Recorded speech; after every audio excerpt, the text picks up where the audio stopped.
time. You'll see I'm not alone today. I've got an actor who is originally from Olive Branch, Mississippi. He just had his first leading role in a Hallmark movie, Spring Breakthrough, which we're excited to learn more about. Welcome, Akono Dixon. Hey. Hey, how are you? I am glad we got the technical difficulties out of the way, so I appreciate you hanging in there with us. But where you call home now?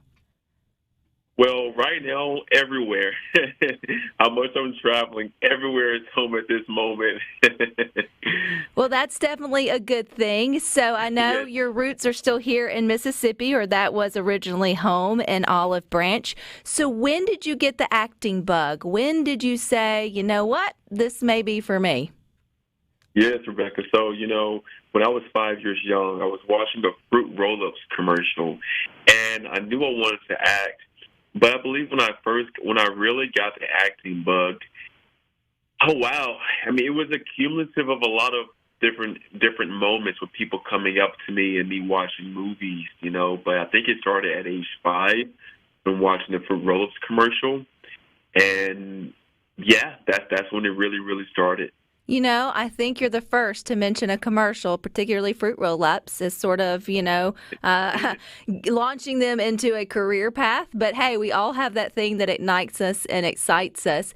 How did you start from there, though, at 5? Did you start asking your parents to put you in theater? Did you take classes? How did you sort of get your feet wet? Yeah, so that's such a great question. So my parents didn't really believe in the whole acting thing. I come from a law enforcement and medical family, and they put academics, at number one. So I was always asking them, to go to different auditions and here and there, and I didn't really do much of that. I mean, we went to one little audition thing, but it was more kind of like a scam type of thing, sort of. So, I didn't really start making moves into the industry until I was 18. I turned 18 a day after I graduated high school, and 3 days after that, I moved to New York City. I took my $80 and made it to New York City and just started working from there. Please tell me that you had like a plan. Did you have somewhere to stay? Did you have friends? Did your mom pack you a lunch? Had you ever flown before? Because that just sounds like something out of a movie. It really does. I'm actually making a movie about it right now. That's what I've been working on. So I didn't realize it was that of an exciting story. And so everyone is like, oh, my gosh, Akono, you need to write about this. But no, to be completely honest with you, I did have a plan. I did have a model manager at the time, and I knew that they were interested in me, so I went to New York. My mother, she was pretty much, or she did not know that I was going to stay there. She thought I would be there for a couple of days and come back, but I didn't tell her. But I told my dad, I told her I was going to New York for a couple of days, but I went there, and my sister came with me, and when she made it back home to Mississippi and I wasn't with her, she was like, where's Akono? And I'm like, well, hey, Mom, I didn't tell you this because I know you would have done everything in your might to not let me do this. So it was a big dream, a goal of mine that she did not believe in, but now she's my biggest fan, and she is super supportive.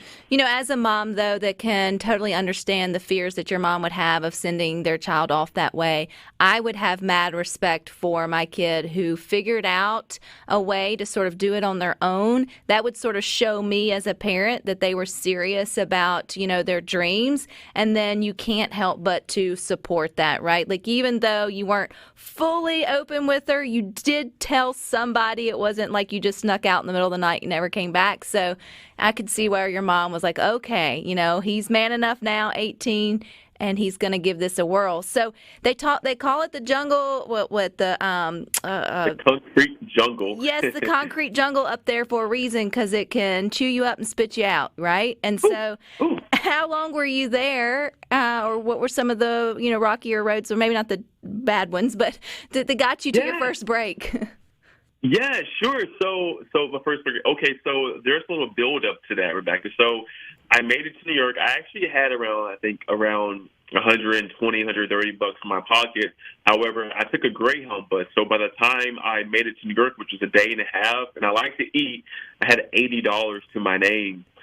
So, I made it to New York, and I thought I would have this place to live at, but apparently that fell through. So I was like, oh my gosh, where am I going to live at? And one of the models we were in the same management company at that time, we stayed in these things called model houses, and it just so happened he had a room. He let me sleep on his floor, and he's a brother that I call today. He's pretty much like a big brother of mine. I slept on his floor for 3 months, and coming from a family who has always valued making plans, whether that be financially or any way you can think of, just to have a nice living. And so me coming from that to sleeping on the floor in a hostel that was infested with rats and roaches, and to sleeping on the floor, and to having my parents take away my credit cards. I always tell my friend, #RichKidProblems.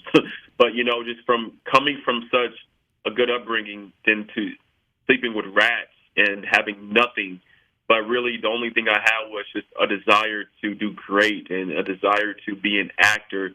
And I knew nothing was going to stand in my way, and I made that happen. I worked 14, 16-hour shifts, sometimes 18 hours, catering. I would come home, then go straight to sleep, and I would go to auditions and go straight to work for 12 to 16, 18 hours, and do it all over again for, honestly, years. But I slept on the floor for 3 months, and my first gig, my first break, I heard you ask, was so during the time, throughout the whole working and me auditioning and all these things, I was, at the time, looking to get signed to a modeling agency. And a lot of the agencies really liked me. They liked my look, but my height at the time was a big factor, because we were in New York. New York is mainly high fashion. So the guys are usually, 5'11" minimum. And they sometimes don't even take high stature, but it's usually like 6'1" and 3/4, like the perfect height. And I'm 5'9.5" or 5'10". So I remember going to a modeling agency, Rebecca, and I had a few meetings. Sometimes you meet with an agency, sometimes 1 to 3 times. They want to meet you, and sometimes you want to meet them before you sign with them. And I thought they were going to take me on, and then the day came, the last interview, and they told me that they weren't going to take me on at that time. And during that time, I had no money. I wasn't getting any acting jobs. However, I do have some positive stories about some acting stories with auditions, but I wasn't getting any acting jobs. My parents weren't believing in me. My good friends weren't talking to me. I guess a lot of them thought I was making a horrible choice with, going to school.